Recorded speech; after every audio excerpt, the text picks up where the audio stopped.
On 5 News, medal joy for Team GB at the Olympics. Chris Froome wins a bronze in the cycling time trial. And there's a silver for swimmer Siobhan Marie O'Connor, who's overcome a chronic illness to the delight of her grandparents back home.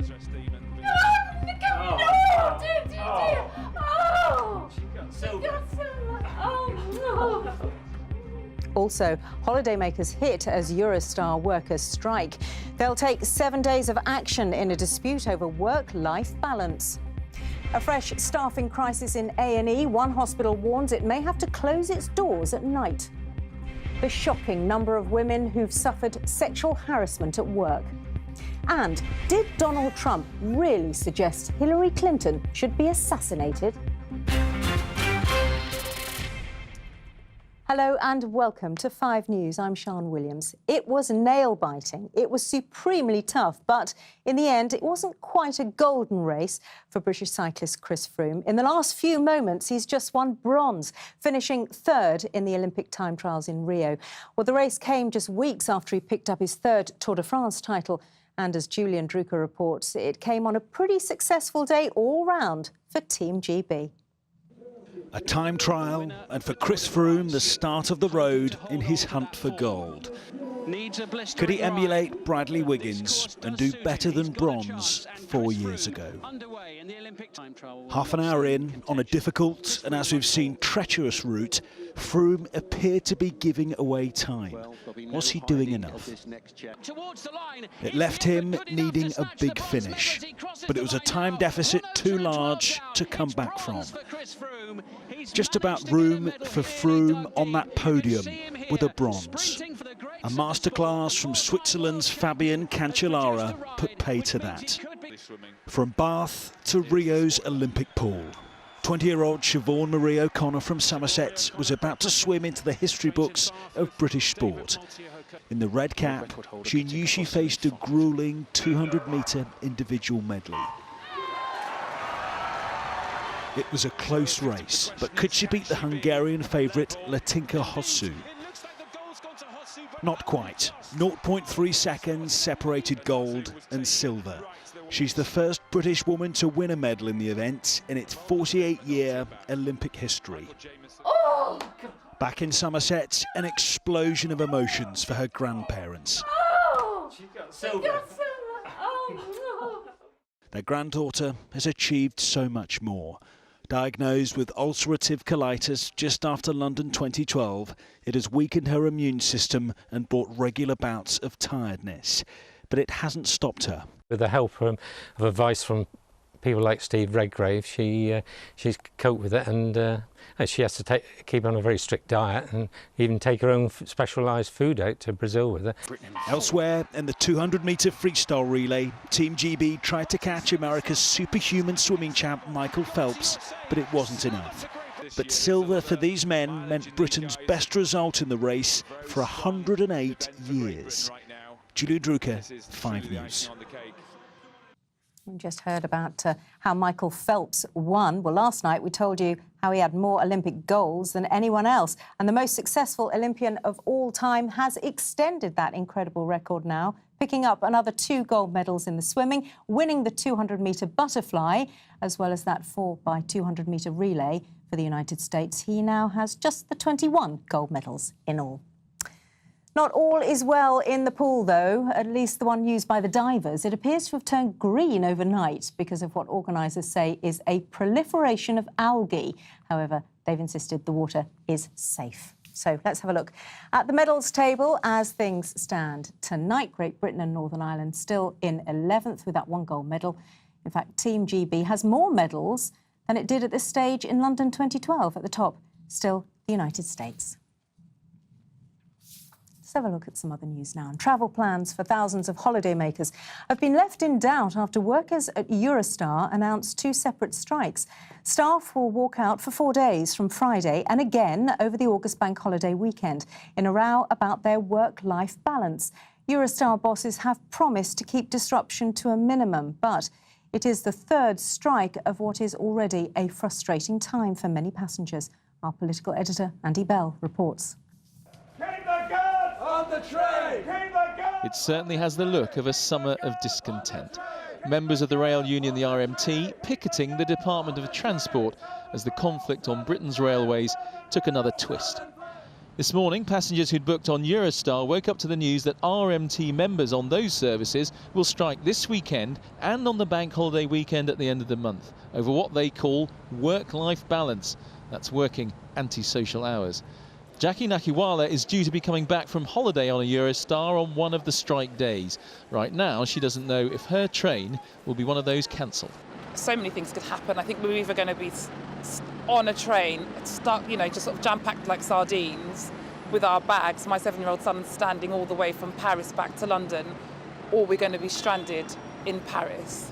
Strike actions also planned for the Virgin East Coast Main Line over changes to the job of conductor. That issue's already caused months of disruption on southern trains, although strikes planned for tomorrow and Friday there have been suspended for talks. So why is all this happening now? Well, the union says Eurostar is an old issue, but on the other disputes they see the hand of the DFT, the Department of Transport. The chief civil servant in the DFT has said he wants to bash the RMT and he wants to get us out of the industry. Are you not making this a political dispute when it should be just about members and their conditions? It's not political in that sense for us. It's about getting a proper agreement. But if there's a third party, an unseen hand at the table, we can't make those agreements. The government, though, claim it's not up to them to fix this. I don't think this is a matter for government to get involved in a dispute between unions and management. It's about improving the passenger experience, it's about delivering new trains, it's about tackling some of the problems that have been there on the line. I want to see all of those things change, but right now, in the middle of a dispute between management and unions, things have to get sorted out by them. The agreement to talk on the Southern Rail dispute offers some hope, but on that, as with Eurostar, nothing has actually been resolved yet to get trains moving freely again. Well, Andy, let's look at that Eurostar strike. How much disruption do you think it's going to cause? Well, Eurostar management are insisting that they can keep the disruption to a minimum. In fact, they're saying that on the first day of the strike, this Friday, there'll be just 2 services cancelled, 2 services running between London and Brussels. And they're also saying that anybody who has booked to travel on any of the strike days will be able to travel on those days. That's the commitment they're making at the moment. But another union, the TSSA, has announced that they will also be going on strike on the Eurostar services on the same days as the RMT. The RMT is insisting that the industrial action is going ahead, and at the moment there are no talks planned to try and bring an end to it. Andy, thank you. An NHS trust running 3 accident and emergency departments in the East Midlands says a national shortage of trained doctors means it may have to close one of them overnight. The A&E at Grantham and District Hospital in Lincolnshire would be affected, meaning patients would instead be directed to units a 45-minute drive away. Bosses admit if action isn't taken, patients' lives could be put at risk. Our health correspondent Catherine Jones reports. The Accident and Emergency Unit at Grantham in Lincolnshire treats around 50 patients in the daytime, with 30 more coming in each evening and overnight. But it may soon have to close its doors at night because of a desperate local shortage of A&E doctors. Although things have been difficult, we've been able to mitigate that. But we've now got to a point where we can't even do that, and we're having difficulty recruiting locums to fill the gaps. So at times we have a third of our shifts unfilled, and that's not tenable in the long term.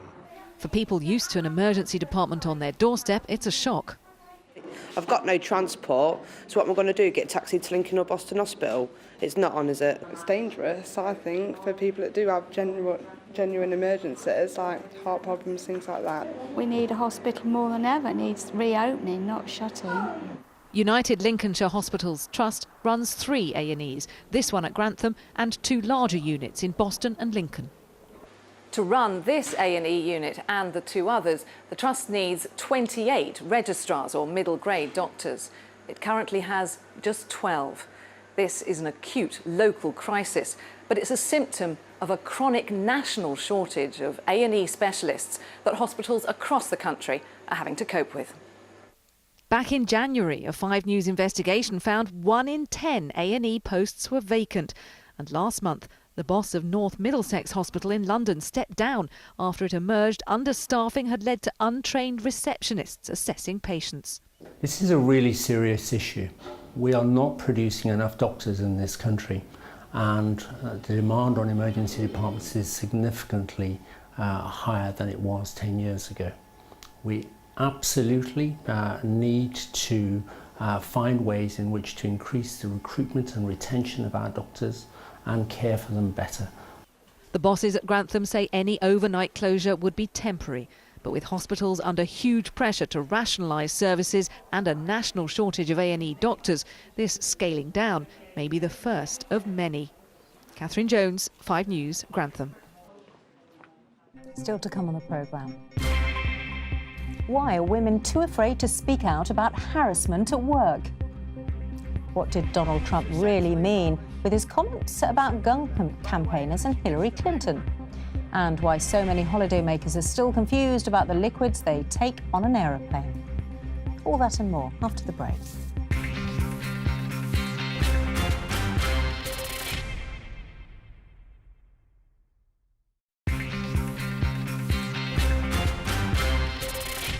Hello and welcome back. You're watching 5 News. There's been widespread condemnation of the Republican presidential candidate Donald Trump after he appeared to suggest that Hillary Clinton should be assassinated. Mr. Trump has since said that's not what he meant, but his opponents say this time he really has gone too far. Peter Lane has the story. Big story dominating the presidential race this morning. Donald Trump accused of openly encouraging violence against Hillary Clinton. Good morning. A senior campaign official acknowledges to me this morning Donald Trump could have chosen his words more carefully. It's the speech that's got everyone talking. What did Donald Trump mean when he criticised Hillary Clinton over the Second Amendment, the right to bear arms? What was he urging his supporters to do? You be the judge. Hillary wants to essentially abolish the Second Amendment. By the way, and if she gets to pick her judges, nothing you can do, folks. Although the Second Amendment people, maybe there is, I don't know. But Hillary Clinton responded swiftly with this tweet. A person seeking to become president of the United States should not suggest violence in any way. Former Congresswoman Gabrielle Giffords, who survived being shot 5 years ago, said Donald Trump should be condemned for suggesting violence. Mr. Trump himself later tweeted that what he actually meant was pro-Second Amendment citizens should organise and get out and vote. you know what they used to do to guys like that? In an already bitter and personal head-to-head, Hillary Clinton posted this campaign ad with the words, "Our kids are watching, Donald." I could stand in the middle of Fifth Avenue and shoot somebody and I wouldn't lose any voters, okay? It's like incredible. And it's not just Democrats saying that Republican candidate Donald Trump is talking himself into trouble. It's shocking to watch. I think everybody was expecting to see candidate Trump turn into something more presidential when he finally hit the general election, but that hasn't happened. He continues to be brash, he continues to be offensive, and I think he's making a lot of people nervous about voting for him. All this, and we haven't even got to the one-on-one televised debates yet. Peter Lane, 5 News. The largest survey for a generation into sexual harassment at work has painted a shocking picture of what women have to endure. More than half say they've experienced unwanted attention, inappropriate comments or worse. And the majority are too worried to report it to their bosses, as Warren Nettleford explains. Women have been battling for equality in the workplace for years. Now a new report reveals they still have another daily battle: sexual harassment. It depends how you take it. I'm a sort of girl that there's a line, obviously, but I can brush it off and just think, oh, okay, it's just a general comment. I think I'd probably keep it quiet. I guess it depended on the situation, but yeah, I think women can definitely, hold that in for sure. If they touch me like inappropriately, then I'd be embarrassed to report it. Okay, what are we doing on this one? Right, we need to check the oil. Things are a bit different in this female-owned garage. Other examples of harassment have been brought into sharp focus by a survey analysing attitudes in the workplace. Over half of women surveyed say they've been sexually harassed at work. 1 in 8 have experienced unwanted touching or attempts at kissing. Nearly 1 in 5 women say they were harassed by their manager or someone with direct authority over them. But 4 out of 5 women who experienced sexual harassment didn't tell their employer. Miranda claims she was harassed in her old job, but didn't speak up. The gentleman would think that he was allowed to come past me and touch my bum if I was bent over a car, or come behind me and try and put his hand down my overalls to feel my breasts. But yeah, it just makes you feel so horrible, and you really feel like you can't tell no one. Those who compiled the survey worry that such behaviour is still seen as normal. We're really not talking about banter. We're not talking about flirting or compliments between co-workers. We're talking about targeted, deliberate harassment, often perpetrated by somebody who's much older, more senior, even in a position of power over the victim's career. This is targeted and deliberate. Sexual harassment may have been outlawed for many years, but unions say only a zero-tolerance approach from employers and employees can truly stamp it out. Warren Nettleford, 5 News. Police have launched an investigation into airport passes after arresting 2 women at Heathrow Airport. The 2 are being held on suspicion of fraud and money laundering. Scotland Yard says the investigation is not connected to terrorism, and there's no evidence that staff airside passes have been sold. At least 3 people have died and more than 1,000 evacuated from their homes because of wildfires on the Portuguese island of Madeira. The fires have been burning for 3 days and have now spread to the main tourist destination, Funchal. 80 people have been treated in hospital for burns and the effects of breathing in smoke. And the UK's 3rd richest man, the Duke of Westminster, has died. Landowner Gerald Cavendish Grosvenor was 64 and is believed to be worth more than £8 billion. His son, 25-year-old Hugh Grosvenor, will now inherit the family estate. It's become one of the banes of catching a plane, putting your small bottles of toiletries, sunscreen and makeup into a little plastic bag. Well, it's 10 years since that rule was introduced after a foil terror attack, but it seems many people still haven't grasped it. Airports say they're throwing away tons of liquids they confiscate from passengers every year, ranging from perfume to tins of beans. Here's Minnie Stevenson. School's out, summer's here, which means one thing, it's holiday time. But before you run off into the sun, did you know as many as 1 in 5 of us are still packing and having to leave behind millions of bottles of sun cream, drinks and pricey cosmetics that are over the 100 millilitres per item that you're allowed to fly with in your hand luggage. But have you ever been stung and accidentally packed a very expensive and much loved perfume that you then have to leave on the side because it's too large? Then you're not alone. Here at Stansted Airport, they gather up to 60 wheelie bins a day full of liquids and forbidden items. And just to give you some idea, these are the things that they find on a daily basis. So we've got some peanut butter there, gas canister, interestingly, and my personal favourite, 3 cans of baked beans. All now, sadly, gone to waste. Despite it being 10 years since the liquid ban was introduced after a foiled terror plot, last year around 140 tonnes of bottled drinks were binned at airports across the UK.